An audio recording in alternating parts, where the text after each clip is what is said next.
Buenos días, jóvenes, ¿qué tal? Buenos días, miércoles 15 de marzo. Vamos a continuar con nuestra teórica.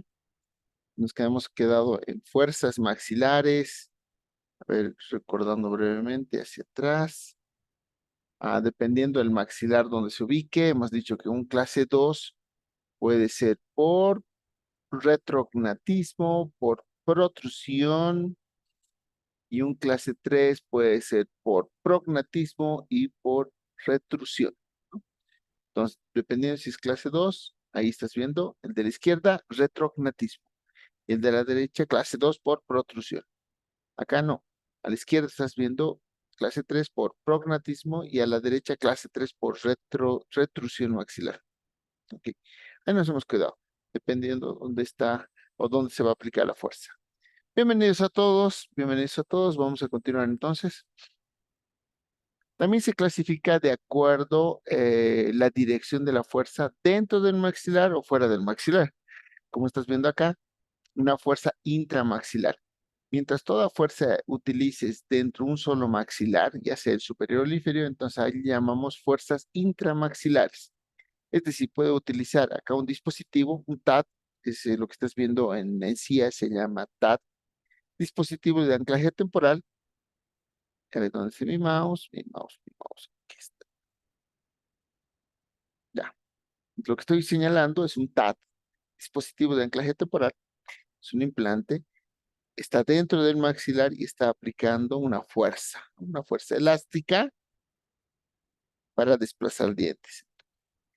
Eh, Cuando la fuerza es dentro de un solo maxilar, puede ser hacia vestibular o hacia palatino, es una fuerza intramaxilar, ¿ya? Podemos desplazar segmentos con esta fuerza intramaxilar. Es decir, puedo llevar todo de adelante hacia atrás, como estás viendo, o viceversa, también puedo llevar todo lo de atrás hacia adelante, dependiendo qué es lo hacia qué vector de fuerza quiero llevar el maxilar o los dientes, ¿ok? Por otro lado, también hay las fuerzas intermaxilares. Es decir, van del superior al inferior o viceversa, ¿no? Y como estamos viendo acá, mira, son placas de titanio ancladas con TAT en el superior, mira, está en la parte postero superior y abajo está en la parte antero inferior. Y ahí se está utilizando elásticos, pero ya, o fuerzas intermaxilares, van del superior al inferior o viceversa. Ahora también estas fuerzas intermaxilares dependen de su dirección. Si la fuerza va en este vector de dirección, fíjate, hacia abajo y hacia adelante, ¿no? Entonces, esta es una fuerza intermaxilar clase 3. En el lado contrario, si fuera de hacia abajo y hacia atrás, sería fuerza intermaxilar clase 2, por si acaso, ¿ya? También depende, estas fuerzas intermaxilares depende de la dirección de la fuerza, ¿ok? También hay otra clasificación de la fuerza, o sea, de acuerdo al sitio de anclaje. Entonces, de acuerdo al sitio de anclaje, voy a tener un anclaje cortical, ¿ya? Entonces, como estás viendo ahí en la imagen, un TAT, un dispositivo de anclaje temporal, un mini implante, está ingresando de vestibular hacia lingual y va a atravesar dos corticales, ¿no? Una cortical vestibular y una cortical lingual. Entre el hueso cortical obviamente va a ser el más resistente, ¿no? Entonces se habla de un anclaje cortical. ¿Recuerdas la anterior clase? Hablamos de tipos de anclaje, ¿no? O sea, acá ya te dije, más adelante vas a ver un anclaje que es más fuerte, más estable, más fijo, y son los anclajes corticales, ¿no? La cortical, es decir, la superficie de hueso es más resistente a la reabsorción, ¿no? Entonces ahí podemos utilizar un TAT que no esté en contacto con la raíz, pero sí esté en contacto con ambas corticales, ¿no? Algunos autores han propuesto torcer las raíces de los posteriores hacia el exterior. Es decir, cuando una raíz, una pieza radicular, pierde cortical, entonces se anquilosa, ¿no? Porque se mueve dientes gracias al ligamento periodontal. Pero en una área que no haya ligamento periodontal, entonces no se va a poder hacer desplazamiento de dientes, ¿no? Entonces, vamos a tener anclaje cortical.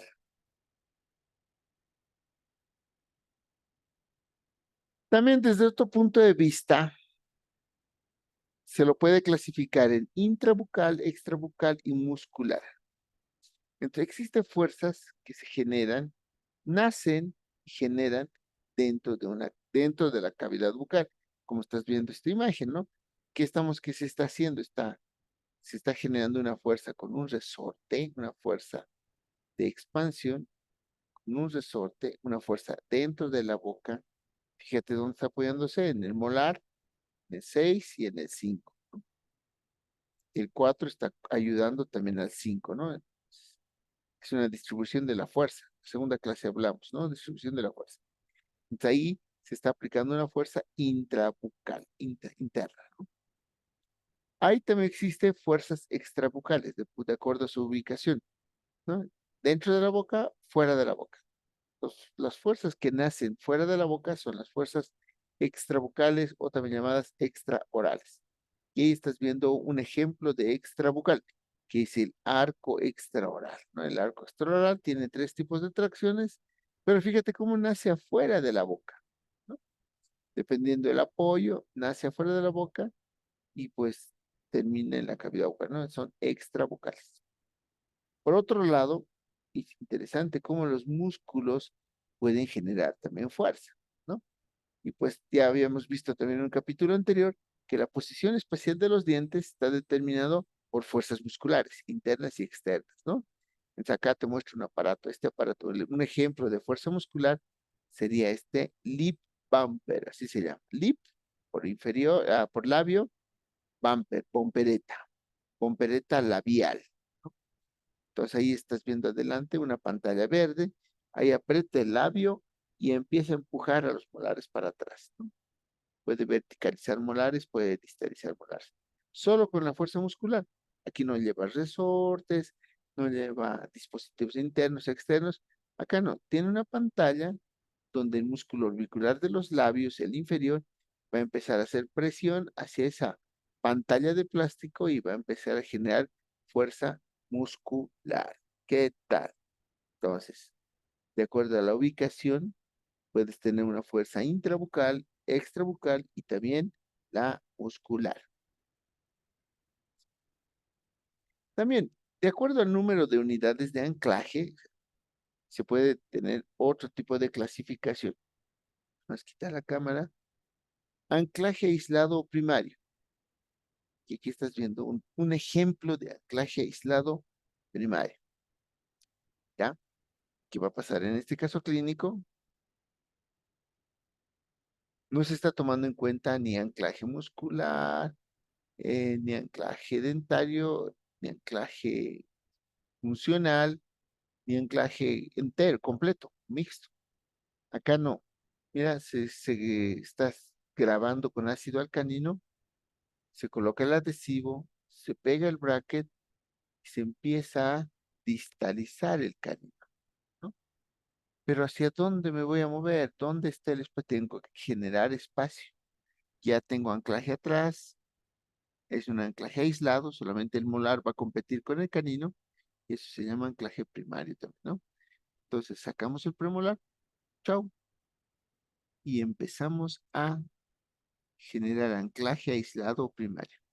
El canino va a distalizarse hasta que cierre el espacio. Ok. Se habla también del anclaje reforzado.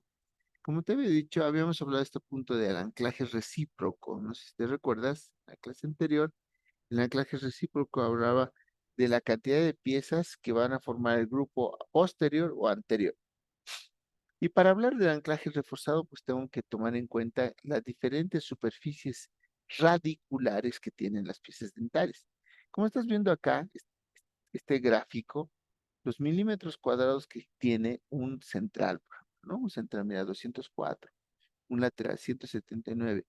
Y esto es proporcional, ¿no? Superficie radicular es igual a ligamento periodontal igual a movimiento, ¿no?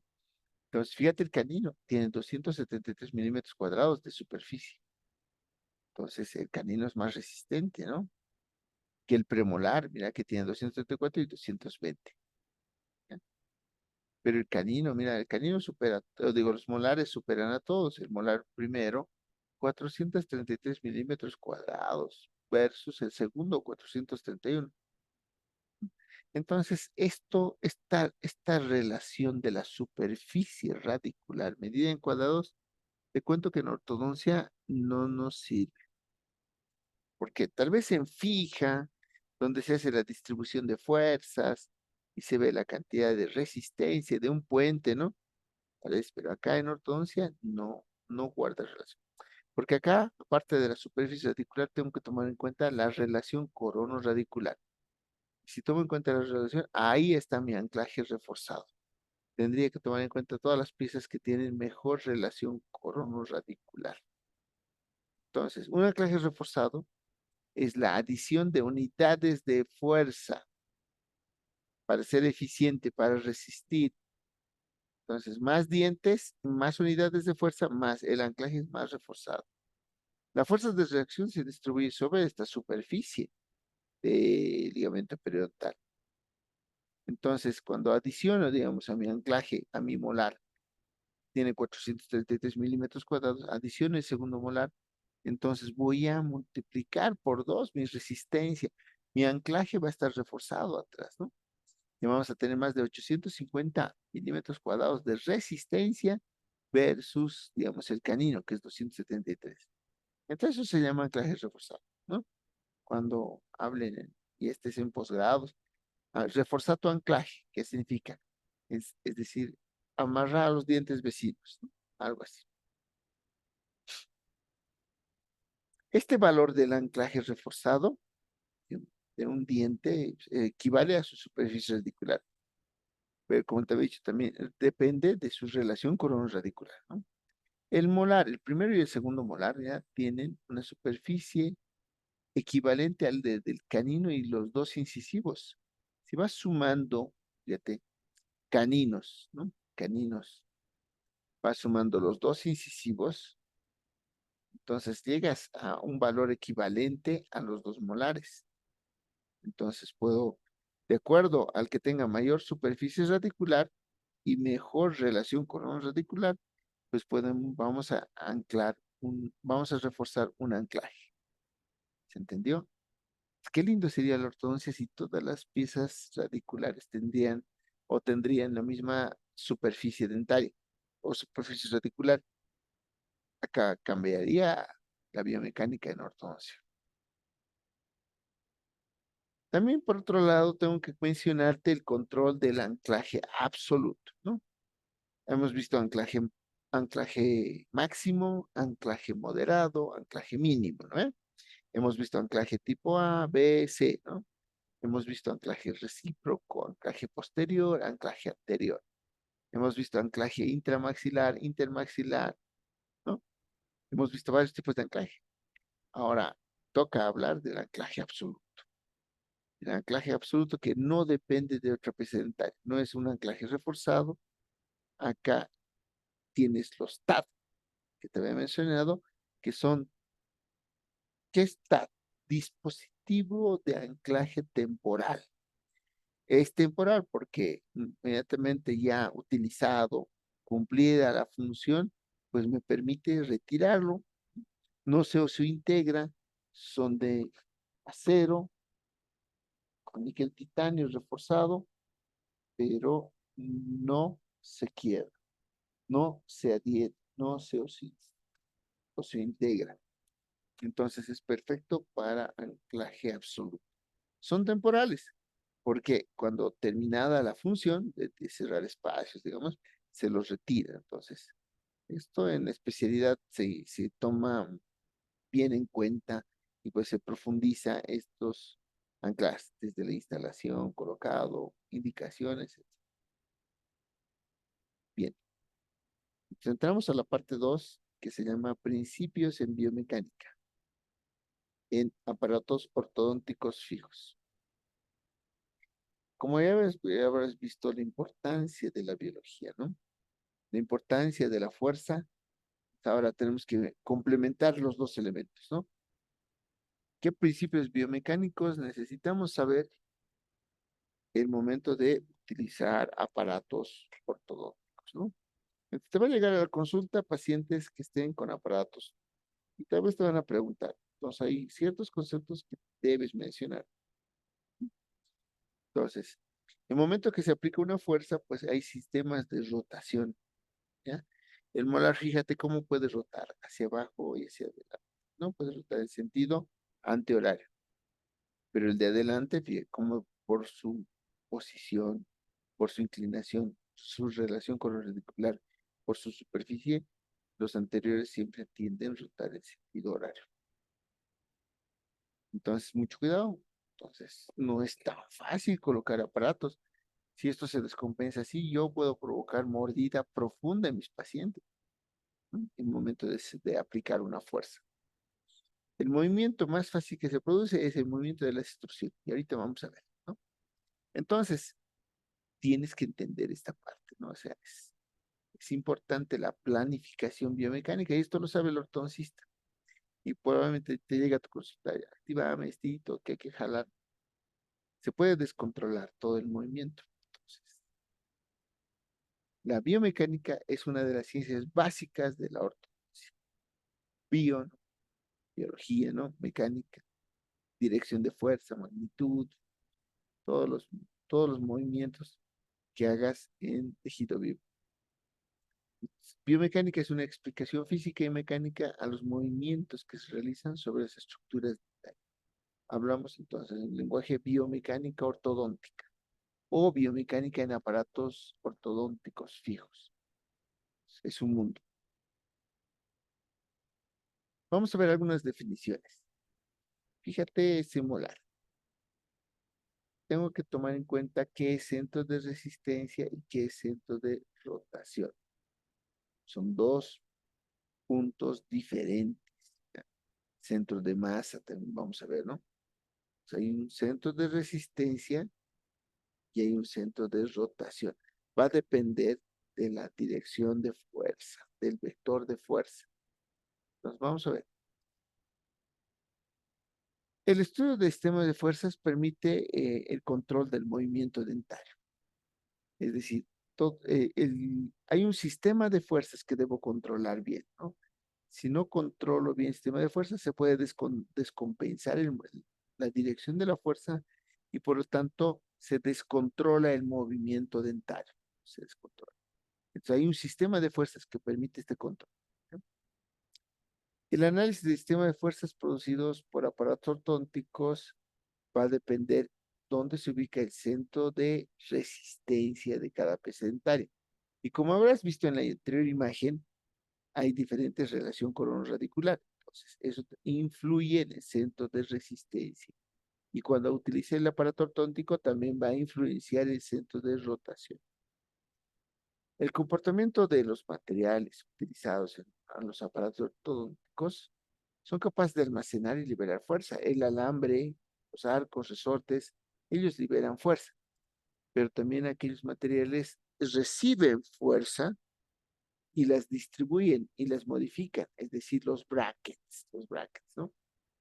Entonces es un sistema de fuerzas. La correlación entre estas dos fuerzas, es decir, el bracket y el alambre, ¿no? Estos dos sistemas de fuerzas y los cambios biológicos que permita la fuerza, ¿no? La respuesta tisular ante la fuerza, hacen que el periodonto y las demás estructuras dentarias pues se modifiquen, ¿no? Entonces empieza ya el movimiento dentario. Este movimiento dentario tiene que estar controlado, ¿no? Y vamos a ver tres paradigmas de el control del movimiento dentario. Uno, obtener el movimiento del diente o grupos de dientes seleccionados sin que sean afectados los dientes vecinos. Es una de las premisas. Es decir, cuando quieras mover un diente o un grupo de dientes, ¿no? Los dientes vecinos no deben ser afectados. Buena premisa. Segunda, obtener el movimiento deseado en el sentido, dirección, distancia requerido. Otro paradigma.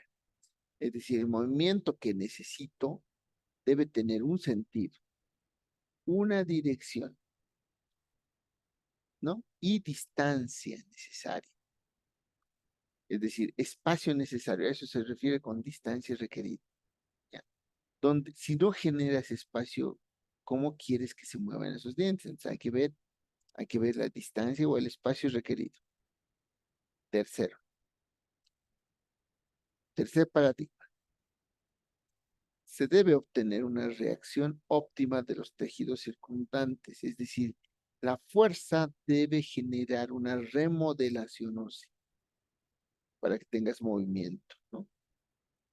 Debe tener menor cantidad de molestias y efectos adversos. Uno de los efectos adversos es pérdida de tabla vestibular, recesión, periodonto reducido. Otra de las complicaciones es los síntomas, como el dolor el paciente, ¿no? El paciente va a sentir las piezas más sensibles, va a tener hipersensibilidad, son efectos adversos. Puede tener reabsorción por mucha fuerza que has generado con ese incisivo inferior especialmente, puede tener reabsorción radicular, ¿no? Son efectos adversos que no deseamos durante el movimiento dentario. Nadie desea esos efectos adversos.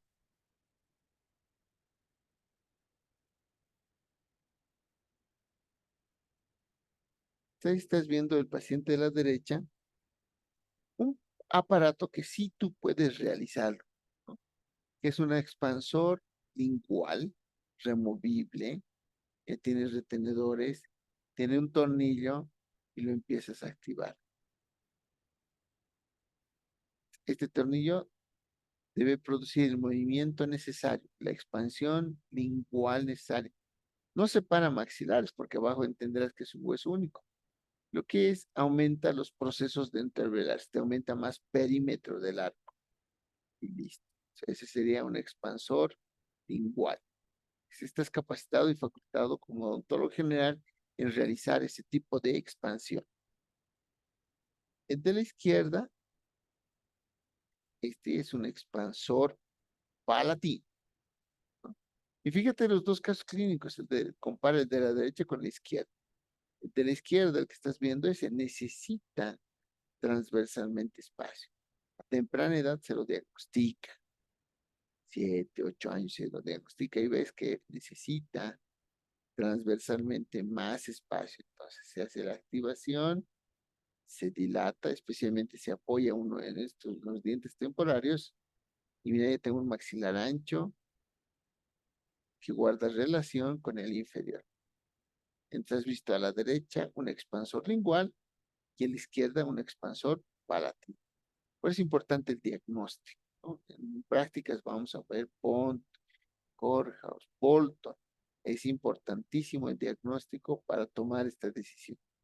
¿Dónde coloco el tornillo? ¿Arriba? ¿Abajo? También tenemos que hablar de las fuerzas ortodónticas y los movimientos dentarios. Entonces, estáis viendo ahí un Hyrax. Es un aparato ortopédico, un tornillo que va soldado a bandas y cuando se coloca en el molar y se hace una expansión, una activación del tornillo, este cementado no es removible, es fijo, se va empezando a separar los procesos dentoalveolares y se empieza a separar la sutura media, generando más espacio transversal y eso facilita el movimiento dentario. No puedes mover dientes si no generas espacio. Es una de las premisas.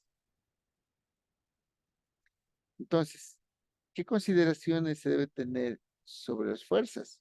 La magnitud y la duración de la fuerza. No puedo exagerar con la fuerza. Puedo provocar anquilosis, pérdida de tabla vestibular, etcétera, ¿no? Entonces, estos factores, ¿cuáles son? El rango. Existen rangos de valor de fuerza. Si no puedo agarrar una fuerza y meter a toditos los pacientes la misma fuerza, hay un rango. Y fíjate, este rango es amplio, va desde 50 hasta los 400 gramos. Yo diría desde los 20 o 10 gramos, porque vas a ver a continuación las tablas de Higgins para ver cuánto rango se necesita de fuerza para ejercer un movimiento deseado. Al analizar la magnitud de la fuerza y aplicar, también se debe considerar números de dientes incorporados al mecanismo. Como estás viendo acá, el Hyrax solamente está involucrado a molares. ¿Será que los molares son suficientemente resistentes para soportar la carga o el rango de fuerza para poder separar el maxilar superior? Pues hay que analizar magnitud, punto de apoyo, diseño, etcétera, para que estas fuerzas ortónticas generen movimientos dentarios adecuados. ¿Qué es fuerza óptima entonces? ¿No? Ya hemos visto tantos tipos de fuerza. ¿Qué es fuerza óptima, doctor? Fuerza óptima es aquella que produce un movimiento deseado y rápidamente, sin complicaciones. Entonces ahí estás viendo otro que este es un aparato propulsor mandibular.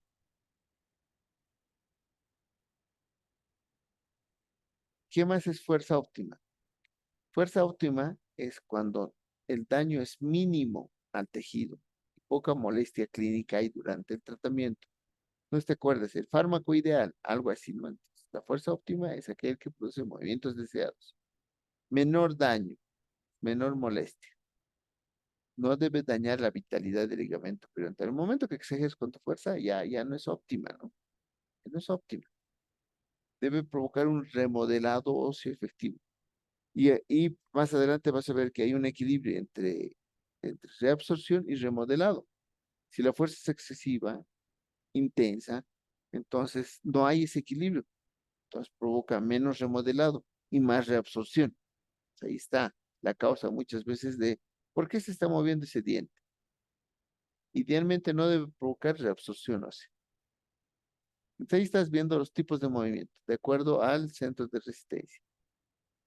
Y ahí mira cómo se calcula desde una línea que puede ser a nivel de la cresta ósea y otra línea a nivel apical.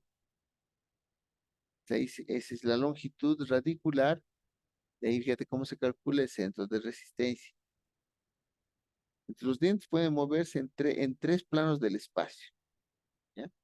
Pero estos movimientos no son puros, son combinados. No hay rotación pura, tampoco hay traslación pura. Entonces se combinan los movimientos. ¿Cuáles? Ahí estás viendo los incisivos. Si lo quiero introducir las raíces a sus bases óseas, este es el peor movimiento, el movimiento más difícil de realizar, que es el de intrusión. Muchas veces el paciente ya viene a la consulta con las piezas dentarias extruidas, entonces para darle más soporte a estabilidad tienes que intruir. El movimiento, por otro lado, contrariamente al de intrusión, está el de extrusión. Pacientes que pues necesitas extruir las piezas dentarias, este es el movimiento más fácil de hacer porque sacas del alveolo a la pieza dentaria. El movimiento más fácil es de extrusión, el más difícil es el de intrusión. Si esta pieza dentaria lo quiero llevar hacia vestibular, se llama vestibularizado o protruido. Si lo quiero llevar hacia palatino lingual, palatinizado, lingualizado. O sea, el incisivo está en retrusión, en retrusión. Entonces, si te das cuenta, en los tres planos del espacio. Ahora, si lo quiero llevar hacia el centro de la línea media, entonces, si lo quiero llevar lejos de la línea media, entonces se habla de distalizado. Y si lo quiero acercar hacia la línea media, se llama mesializado. ¿Ves? Entre una pieza dentaria en los tres planos del espacio se puede mover.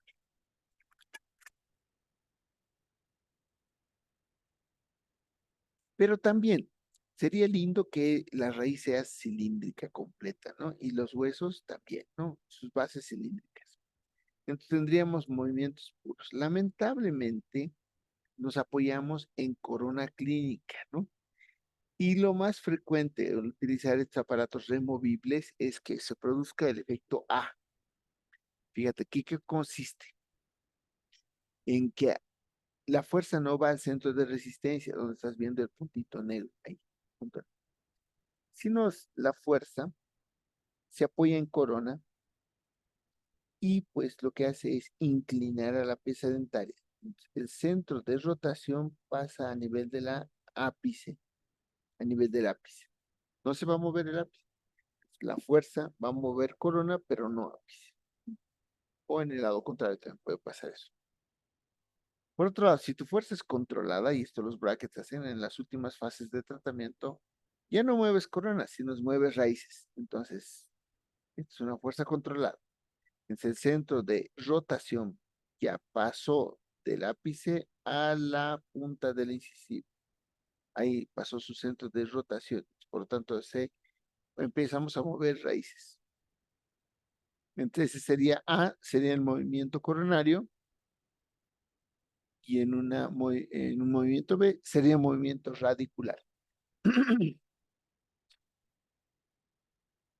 Por otro lado, también tengo que mencionarte que hay un movimiento descontrolado. ¿Qué significa movimiento descontrolado? ¿Bien? Cuando el ápice no está bien consolidado en bases óseas, tú generas una fuerza en la corona va hacia palatino, pero la raíz también va hacia vestibular. Aquí sí podemos perder mucho hueso, ¿no? Entonces, este es un movimiento descontrolado, una área de estrés. Esa área roja que estás viendo se llama área de estrés en el ligamento periodontal. Y si has exagerado en tu fuerza, en tu magnitud de fuerza, pues en esas áreas rojas va a haber reabsorción.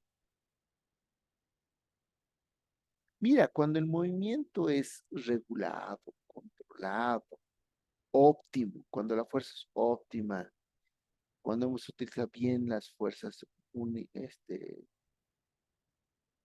fuerzas biológicas, unitarias, mira lo que se puede producir. ¿Ya? Acá se ha diagnosticado que hay un exceso de volumen de incisivo, buen diagnóstico, se extrae un incisivo y ¿qué hacemos con el espacio? Primero, verticalizar las coronas, las raíces. Una vez que está verticalizado, cerrar espacios, cerramos espacios, alineamos, nivelamos, vamos alineando raíces, coronas y fíjate cómo se termina. Completamente cerrado el espacio, unas coronas con raíces paralelas, estable a largo plazo. Y para esta distribución de fuerzas, pues tengo que recurrir a las tablas de Ricketts. Ricketts ya nos proporcionó tablas para el movimiento, en este caso, antero-posterior. Es decir, para el movimiento antero-posterior. Es decir, adelante, protruir, retruir. Y en los dientes posteriores para mesializar, distalizar. Mira, si quiero mesializar un molar, y hablaba de hace rato de rango, para mesializar el molar superior, necesito de 240 a 120 gramos de fuerza para mesializar o distalizar. Adelante, para protruir o retruir los incisivos, mira, necesito entre 100 gramos y 50 gramos. Y es proporcional a la superficie radicular. Mira, entenderás que un canino inferior, mira, entre 75 y 150 gramos, ¿no? Y los incisivos entre 40 y 50 gramos. 25 y 50 gramos. Poquito, ¿no? Entonces, esta es la primera tabla para protruir, retruir. Y atrás para mesializar, distalizar. Esta segunda tabla ya es para expandir, ¿no? Para expandir o contraer en el sector posterior. Y adelante de incisivos es para mesializar y distalizar. Entenderás que es un solo plano del espacio. Entonces, mira, en los tres planos de espacio hay diferentes vectores de fuerza, magnitudes y rango de fuerza.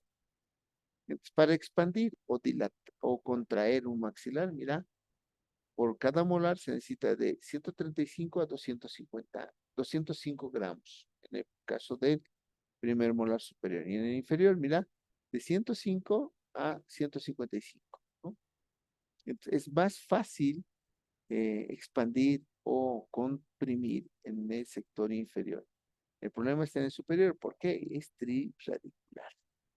Movimiento más complicado de expandir, comprimir, se encuentra en el superior, porque necesitas más fuerza. La tercera tabla, y te comparto ahí, la tercera es para el movimiento en sentido vertical, es decir, intruir, extruir. Y mira, es poquísima la fuerza. Poquísima la fuerza, bajísima para intruir y extruir. Mira, en un incisivo superior de 40 a 60 gramos para intruir o extruir. Y en un inferior, mira, de 20 a 30 gramitos de fuerza. Poquísimo, ¿no? Entonces es un movimiento más difícil de producir. Y pues tú me dices, ¿cómo controlamos estas fuerzas, estas tablas? Qué difícil había sido mover un diente en los tres planos del espacio. Jóvenes, qué difícil había sido mover un diente. Entonces, para esto se controla. ¿Cómo se controla? Todo está fríamente calculado. Y utilizamos los dos dinamómetros. Dinamómetros tipo balanza, lo que estás viendo a la izquierda.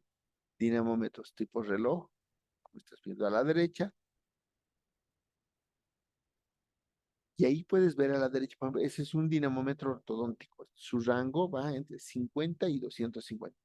Y si vamos retrocediendo a las tablas, mira, está dentro de ese rango cualquier movimiento dentario. El más pesado es 240 y el más liviano es 20-30.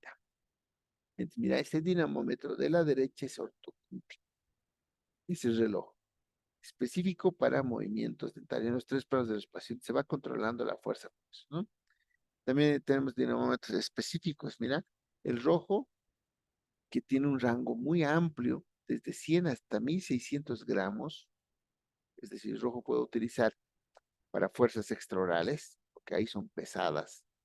Cuando hablemos fuerzas extraorales, hay fuerzas muy grandes. El verde, ¿ya? Que va de 50 a 500 gramos de fuerza, pero la tabla va de 240, ¿no? Entonces, para mover dientes utilizaríamos el dinamómetro azul, ese que va de 25 a 250 gramos de fuerza para controlar. Con este dispositivo nos hace más fácil el control de los movimientos. Entonces, qué complicado había sido, ¿no? Todos los tipos de fuerza, depende también de la superficie radicular, depende de la ley de Ante que te he mostrado y de las tablas de Ricketts para ver movimiento de tal. Qué complicado, realmente. Entonces, por eso es importante, por eso la especialización en esta área. Pero tú tienes que conocer todos estos parámetros para también ayudar, coadyuvar al ortodoncista.